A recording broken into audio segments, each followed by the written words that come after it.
Hello दोस्तों, video शुरू करने के पहले एक बहुत इम्पोर्टेंट मैसेज। ये वीडियो में हमने सारे नाम हाइड किए हैं एज़ पर द यूट्यूब की कम्युनिटी गाइडलाइंस। लेकिन अगर आपके पास कोई फेक जॉब ऑफ़र आया है, फेक वीज़ा आया है, उसको आपको चेक करवाना है तो तबरेज़ मलिक के ईमेल आईडी visasmalik@gmail.com पे मेल करके पूछ सकते हैं। आपके लाखों बचत हो जाएंगे एक छोटी सी सर्विस लेने से। आपने किसी को 5 लाख, 10 लाख, 2 लाख, 3 लाख दे दिया, उसके बाद मुझे कांटेक्ट किया तो कोई फ़ायदा नहीं होगा। अगर आपके पास कोई भी ऑफ़र लेटर आता है, कोई भी वीज़ा आता है, आपको लगता है कि जेन्युइन नहीं है, डाउट हो रहा है थोड़ा सा भी, तो आप मुझे कांटेक्ट करना। मैं आपको एक अच्छी सर्विस दूंगा और आपको गाइड कर दूंगा पूरी तरीके से कि ये वीज़ा सही है या ऑफ़र लेटर सही है कि नहीं। इसकी सर्विस लेने के लिए आपको सब्जेक्ट पे सिर्फ लिखना होगा फेक ऑफ़र लेटर और ऑफ़र लेटर कन्फर्मेशन और वीज़ा कन्फर्मेशन। इसके बाद मैं आपको चेक करके उस मेल पे रिवर्ट करूंगा और इस तरीके से आप लाखों रुपए अपना बचा पाएंगे। दोस्तों, उम्मीद है ये वीडियो जो आप देखोगे ये काफ़ी मोटिवेटेड वीडियो है, आपको समझ में आएगा कि कैसे स्कैम से आप भी बच सकते हो। दोस्तों, कनाडा का कैसे स्कैम होता है मैं आपको लाइव सुनाता हूं एक बंदे का, देखो। हेलो। हेलो। हाँ, तबरेज मलिक बोल रहा हूँ भाई। हाँ हाँ सर। अच्छा, बताओ क्या है, क्या ये बंदा आपको मिला कहाँ से? ऑनलाइन आया या कहीं से कांटेक्ट किए? थोड़ी स्टोरी बताओ। ऑनलाइन से मिला सर। तो ऑनलाइन आपको मेल आया था कि आपका कनाडा के लिए जॉब ऑफर किया था उन लोग ने, कि क्या किया था? नहीं वो नहीं, मैं फेसबुक पे उसका ऐड देखा था। फेसबुक पे ऐड देखे थे? कौन सा उनका पेज था कोई? जी फिर मैं जी अच्छा अच्छा अच्छा, फिर क्या हुआ था? फिर वही फिर वही से कांटेक्ट किया, फिर वो ईमेल उधरी से आया है। मतलब वो जब भी तो सिलेक्शन ईमेल में क्या लिखा, किस चीज का जॉब था वो? ईमेल में यही लिखा मेरा उसका वेयर हाउस का जॉब। और क्या सैलरी बोला था? सैलरी वो 5700 कैनेडियन डॉलर। जो जी। भाई, आपको लग रहा है इतनी सैलरी कोई ऑफर करता है नहीं कनाडा के लिए? पता नहीं सर, वो 32 आवर शेक था उसमें, उसी के। अच्छा, फिर क्या हुआ? फिर उसने ऑफर किया तो ऑफर लेटर भेजा आपको?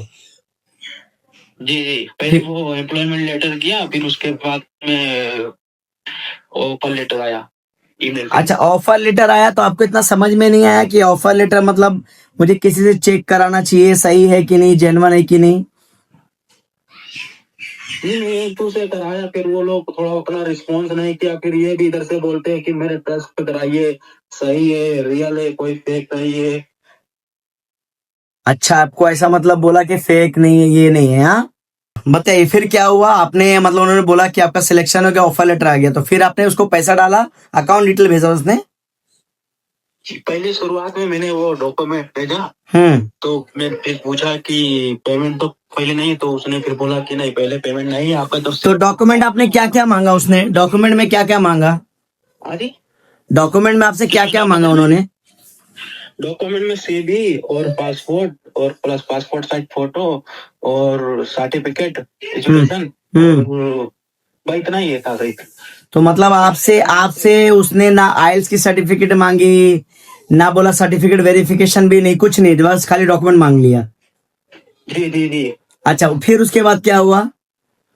फिर उसके बाद बोल रहे कि 24 आवर्स लगेगा, अगर कंपनी में मैं फॉरवर्ड करूंगी, अगर आपका सिलेक्शन हो जाएगा तो ठीक है, उसके बाद में आप पेमेंट करना।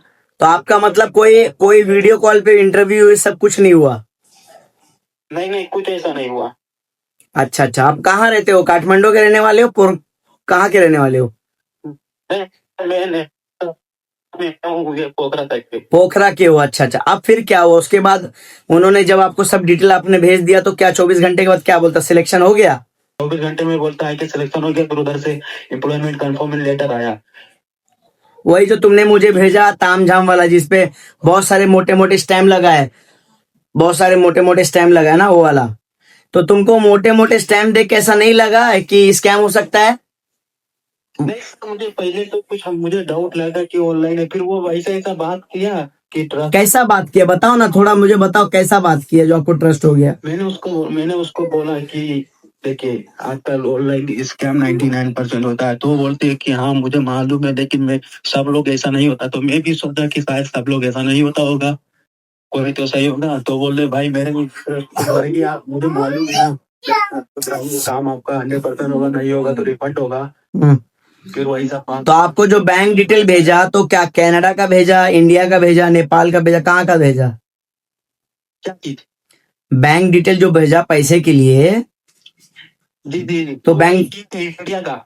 इंडिया का भेजा। क्या नाम था? मतलब वो इंडिविजुअल नाम था, कोई कंपनी का नाम था?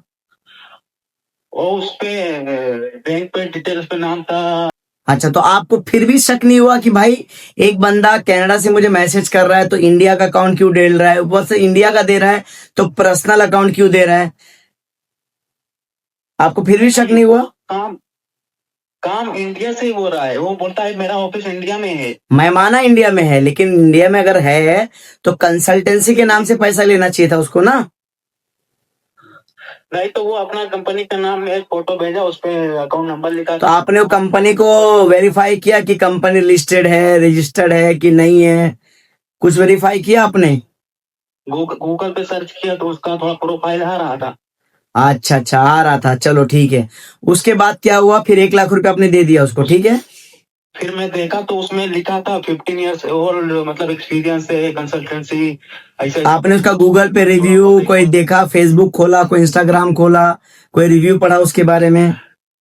उसमें रिव्यू में तो कुछ भी नहीं था सर। वो 15 साल का एक्सपीरियंस है कंसल्टेंसी। तो गूगल मैप पे रिव्यू नहीं डाला हुआ था? नहीं, उस पर नहीं डाला है। तो जैसे अगर मेरा पेज खोलोगे तो तबरेज मलिक कंसल्टेंसी पे 4-5 खराब रिव्यू दिखेंगे और बाकी 100 अच्छे रिव्यू दिखेंगे। ऐसा रिव्यू आप लोग को समझ में नहीं आता है कि भाई कितने लोग ने कमेंट किया है, क्या लिखा है? अच्छा चलो ठीक है, 1 लाख रुपया दे दिए। 1 लाख रुपए में क्या हुआ? 1 लाख के बाद क्या हुआ? उसके बाद में उसने मुझे लमसम 1 वीक के आसपास में उसने बोला कि ऑफर लेटर आएगा। ठीक है, ओके, वेरी गुड। उसके बाद ऑफर लेटर आएगा, उसके बाद में वो पेमेंट करने का। फिर बाद में एक मेल और आया कुछ दिन बाद। तो नहीं, ये जो तुम्हारे पास कनाडा का जो मेल आया, एक जो तुम अपॉइंटमेंट लेटर का मुझे भेजे सबमिटेड वाला, तो ये मेल तुमको डायरेक्ट मेल पे, तुमको डायरेक्ट कनाडा के वेबसाइट से आया कि बंदे ने आपको फॉरवर्ड किया?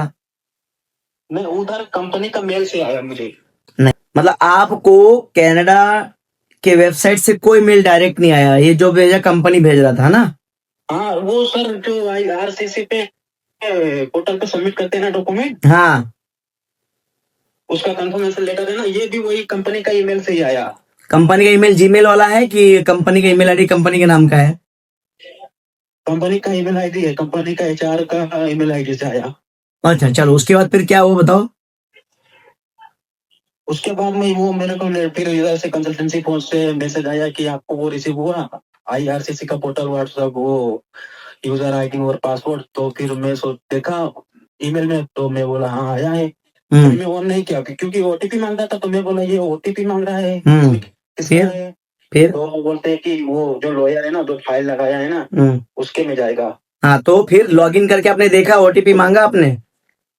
जी जी, मैं ओपन किया। तो जब ओपन किए, जो सबमिटेड था, तो सबमिटेड का आपने वो लेटर को डाउनलोड करके सही से देखा कि सबमिटेड टूरिस्ट वीजा वाला तो नहीं है? सबमिटेड आपने देखा कि विजिटर वीजा तो एप्लीकेशन नहीं डाला है? वो चेक किया आपने?